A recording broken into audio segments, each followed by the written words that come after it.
নমস্কার বন্ধুরা, সুচিত্রাস ব্লগ থেকে তোমাদেরকে জানাই স্বাগত। তো দুপুরে রান্নাঘরে চলে এলাম।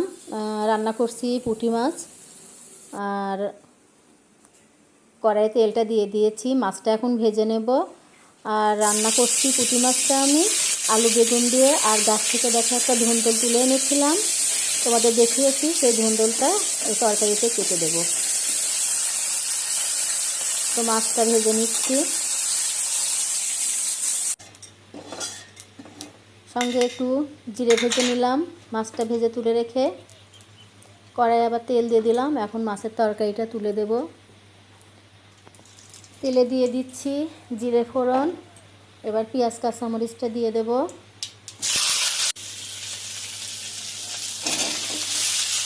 সঙ্গে তরকারিটা দিয়ে দিলাম, দিয়ে এখন তরকারিটা ভালো করে ভেজে একটু কষিয়ে নেব।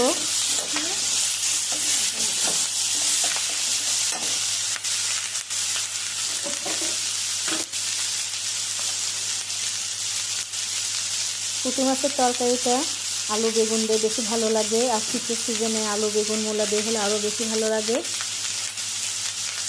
মূলার ফ্লেভারেই পুঁটি মাছের তরকারিটা আরও সুস্বাদু হয়ে ওঠে।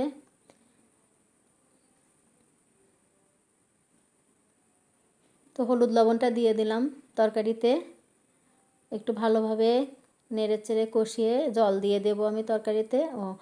এখন একটু জিরে বাটাটা আছে সেটা দিয়ে, ধনিয়া বাটাটা আছে সেটা দিয়ে দেব।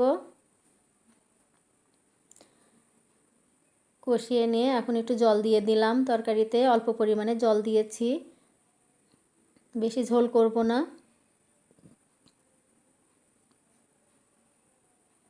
একটু ঢাকা দিয়ে দিলাম, তরকারিটা সিদ্ধ হয়ে গেছে।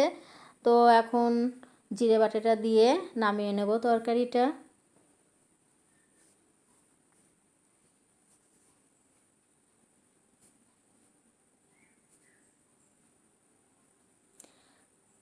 তরকারিতে ভাজা জিরা বেটে দিলে আসলে অনেক সুন্দর একটা ফ্লেভার আসে জিরার। দেখো দুপুরে খেতে বসেছি, পাখিটা খুবই জ্বালাচ্ছে কখন থেকে, তো ওকে একটু খেতে দিয়েছি, এসে খাচ্ছে।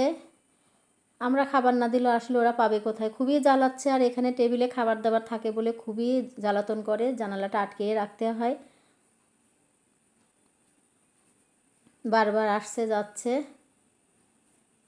তো বিকেলে ছাদের কাপড়গুলো তুলে নিয়ে যাচ্ছি ঘরে।